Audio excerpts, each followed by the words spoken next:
মুস্তাফিজ আমরা দেখে আসতেছি অনেক বছর ধরে, ও আমার বাংলাদেশ টিমের জন্য ম্যাচ উইনিং পারফরমেন্স করে। ইনফ্যাক্ট কয়েকদিন ধরে রিশাদও সেম জিনিসটাই করতেছে। আই হোপ যে তারা এই ওয়ার্ল্ড কাপে আমার লাইফটা ইজি করে দিবে।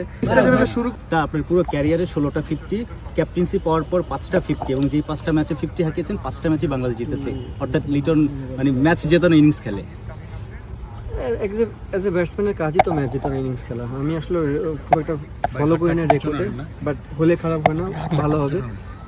ইমপ্যাক্ট কতখানি হচ্ছে এটা দেখার বিষয়। আপনি যদি দেখেন তামিম খুব ভালো ক্রিকেট খেলতেছে, রিসেন্ট খুব একটা বেশি ম্যাচ খেলেনি, বাট ওরও কিন্তু 50 অনেক দূর আগে গেছে। তো আমি চাবো যে ও যেন আরও এই জিনিসটা ছাড়াই যায়, এবং অ্যাজ এ ওপেনার যখন ও কন্টিনিউ বেসিসে রান করবে, অ্যাজ এ ক্যাপ্টেনের জন্য লাইফটা ইজি হয়ে যাবে। তো যে কোনো কিন্তু শেষটা হলো আসলে স্বস্তিতেই, বছরের শেষ টি20 সিরিজ সেটাও জয় দিয়ে শেষ করলেন ক্যাপ্টেন।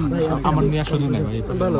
যখন আমি হ্যান্ড ওভার করেছিলাম, আমার দায়িত্ব এসেছিল, আমি চেষ্টা করেছিলাম টিমটাকে বিল্ড করার জন্য। আমার মনে হয় টিমটা যথেষ্ট পরিমাণে এখন গোছানো, ready for the world cup. এখন একটাই জিনিস যে সামনে বিপিএল, সব প্লেয়ারই যে যার ফ্র্যাঞ্চাইজিতে খেলবে। আই হোপ যে তারা সবাই পারফর্ম করবে এবং সুস্থ থাকে আবার ন্যাশনাল টিমে ব্যাট করবে। লিটন প্লেয়ারই যদি এই জিনিসটা করতে পারে খুবই ভালো। দাদা ক্যাপ্টেন, আপনি যখন ট্রফিটা জিতলেন, আপনি জেতার পরে যেহেতু অঙ্কনকে নিয়ে বেশ কথা হচ্ছিল, ম্যাচও খেলা হয়নি, কিন্তু আপনি ট্রফিটা নিয়ে কিন্তু অঙ্কনের হাতেই তুলে দিয়েছেন, আমি যতটা দেখেছি। মানে এই তুলে দেওয়াটা বা এজ এ ক্যাপ্টেনের তো কাজই এটা, মানে আপনি কি ওই জিনিসটাই ব্যাক অফ দ্য মাইন্ডে আপনারও ছিল? আমার মনে হয় যে প্লেয়ারটা নতুন আসে, কারণ অঙ্কনই নতুন এসেছে, এছাড়া তো সব প্লেয়ারই অলমোস্ট খেলা, সো সে ডিজার্ভ করে এটা। কারণ আমি মানে জবে থেকে এই জিনিসটা হ্যান্ড ওভার করেছি অ্যাজ এ ক্যাপ্টেন হিসেবে, আমি সবাইকে যারা নতুন টিমে আসে তাদেরকে দেওয়ার চেষ্টা করেছি।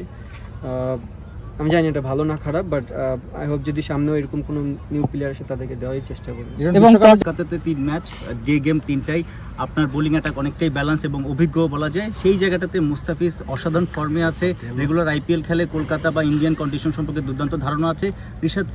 রিশাদ হোসেন তো মনে হচ্ছে যে খুব দ্রুত 100 উইকেটও নিয়ে নেবেন, এইভাবেই ফর্মে আছে। তো এই দুজনকে নিয়ে আলাদা কি বলবেন? দেখেন দুজনই ম্যাচ উইনার। মুস্তাফিজ আমরা দেখে আসতেছি অনেক বছর ধরে, ও আমার বাংলাদেশ টিমের জন্য ম্যাচ উইনিং পারফরমেন্স করে। ইনফ্যাক্ট কয়েকদিন ধরে রিশাদও সেম জিনিসটাই করতেছে। আই হোপ যে তারা এই ওয়ার্ল্ড কাপে আমার লাইফটা ইজি করে দিবে এই সেম বোলিংটাই করে। আপনার তো হোম রেনু বলা যায়, কলকাতা একটা ম্যাচ খেলার অভিজ্ঞতা আছে, ফ্যান বেস তো পাবেন, একটু কি বেশি কনফিডেন্স নাকি? না ভাইয়া, ক্রিকেট মাঠে এত কনফিডেন্স হওয়াটা ঠিক না। সার্টেন ডেতে যারা ভালো ক্রিকেট খেলবে তারাই জিতবে, এবং আমাদের বেস্ট ক্রিকেটটাই খেলতে হবে। আপনার এটা নেওয়ার সময় কম্বিনেশন কতটুকু দাঁড়িয়েছে? আপনি কি আপনার মানে কাঙ্ক্ষিত ভয় দিন না ভাই, টিম কম্বিনেশনটা আপনি পেয়েছেন কিনা? বিশ্বকাপে টিম কম্বিনেশন দাঁড়িয়েছে আপনার কাছে কি মনে হয়? আমার কাছে মনে হয় আমি স্যাটিসফাইড এই মুহূর্তে যে জিনিসগুলো আমি চেষ্টা করেছি, ওভারঅল সব কিছু মিলায় আমার মনে হয় যদি এই প্লেয়ারগুলো সুস্থ থাকে তাহলে আর মোটামুটি বলা যায় যে এই প্লেয়ারগুলোই চান্স বেশি খেলার। বাট কেউ যদি এক্সট্রাঅর্ডিনারি পারফর্ম করে বিপিএলে, সেটা অবশ্যই সিলেক্টরদের চোখে পড়বে, এবং সিলেক্টররা যদি তাকে এইভাবেই চিন্তা ভাবনা করে ডিফারেন্ট কিছু হতেও পারে। লিটন ভাই, আপনার মানে যেভাবে আসলে আপনি ওয়ার্ল্ড কাপকে টার্গেট রেখে তো আপনাকে ক্যাপ্টেনটা দেওয়া হয়েছে, এবং ওইভাবে আপনি বললেন যে অলমোস্ট একটা গোছানো দল আপনি মানে গুছিয়ে নিয়েছেন আসলে দলটাকে। কোনো ধরনের কোনো ল্যাকিংস কি পাচ্ছেন, বা আপনার ওয়ার্ল্ড কাপ পর্যন্ত যেহেতু মাঝখানে আর কোনো সিরিজ নেই, শুধু বিপিএল আছে, মেসেজটা কি থাকবে? মোটামুটি দলটা গোছানোই তো, মানে সত্যি তো কি মেসেজটা থাকবে ওয়ার্ল্ড কাপ পর্যন্ত, কিভাবে কি আপনাদের প্ল্যানিং থাকবে, এবং আপনার মানে ওয়ার্ল্ড কাপে আপনার এক্সপেকটেশনটা কি? ওয়ার্ল্ড কাপের এক্সপেকটেশন তো সবারই হাই। অ্যাজ এ ক্যাপ্টেন হিসেবে চাবো যে সবাই পারফরমেন্স করুক, ইনফ্যাক্ট আমিও যেন পারফরমেন্স করতে পারি। বাট ওই টাইমটাতে কতখানি সবাই আমরা একত্রিত হয়ে খেলতে পারতেছি, সবার সময়টা ভালো যাচ্ছে কিনা, এটার উপর অনেক কিছু ডিপেন্ড করবে। এবং সবাই জানে যে তাদের রোল কী, যেহেতু অনেকদিন ধরে এই ফর্মেটেই খেলতেছে, এবং সামনে অলমোস্ট যারা ফাইনাল খেলবে তারা মানে 12টা ম্যাচের মতন খেলবে। সো আমি 12টা ম্যাচ বাদ দিলাম, 10টা করে তো সবাই ম্যাচ খেলবে। সো এনাফ টাইম আছে এখনও। ওয়ার্ল্ড কাপের আগে একটা বিশাল, আপনি যতই প্র্যাকটিস করেন, ম্যাচ কিন্তু একটা ম্যাচের মতন। সো আমার মনে হয় তারা ওই প্রসেসেই যাবে, এবং ওখান থেকেই ভালো কিছু নিয়ে আবার আসতে পারবে। যেমন আগের যে প্রেস কনফারেন্সটা ছিল, ওইটা থেকে যাওয়ার পর আমরা শুনেছিলাম যে আপনার হয়তো বিশ্বকাপে ক্যাপ্টেন্সি না করারও একটা চিন্তা এসেছিল। Is it true? আমি এই অ্যানসারটা ওইখানে দিয়েছি যে ভিতরে। লিটন ভাই একটা প্রশ্ন করতে যাচ্ছি, সেটা হচ্ছে যে ক্যাপ্টেন পাওয়ার হওয়ার আগে কিছু ব্যাড টাইম গেছে আপনার, মানে পারফরমেন্স ওভারঅল সব কিছু মিলে একটু কনফিডেন্সের হয়তো একটু ঘাটতি ছিল। এখন ওভারঅল আপনি 50 করছেন, দল জিতছে, সব কিছু মিলিয়ে এখন আপনার মধ্যে সেই মানে একটা কনফিডেন্সটা আলাদা কেমন আছে এখন? কনফিডেন্স দেখেন আগেও যেমন ছিল এখনও তেমন।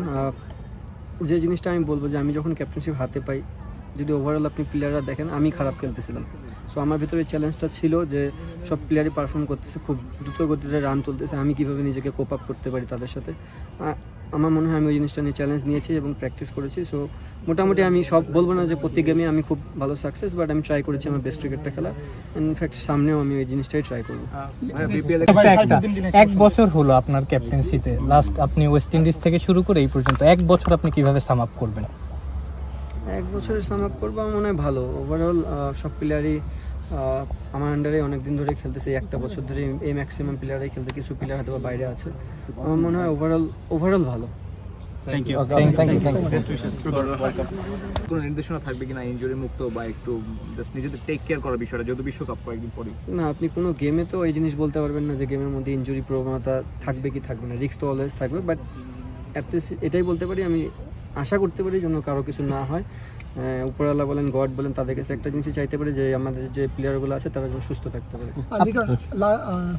একদিন আগে বিপিএল এ নিলামটা হলো, ম্যাক্সিমাম ক্রিকেটারই হচ্ছে প্রথমবার বিপিএল এরকম কিছু দেখেছে, আপনিও দেখেছেন, আপনার বিট যখন উঠেছিল কিরকম অবস্থা ছিল? আমি এনসেট ওখানে দিয়েছি। আমি আসলে সত্যি কথা বলতে আমার নিলামটা দেখতে পারিনি, আমি জিমে ছিলাম। আমার কাছে মনে হয়েছিল ওই টাইমটাতে জিমে থাকাটা আমার জন্য বেশি ইম্পর্টেন্ট ছিল, যেহেতু নেক্সট ডে প্র্যাকটিস বা গেম ছিল। যাই হোক, ভালো এই জিনিসটা, নিলাম পদ্ধতিটা ভালো।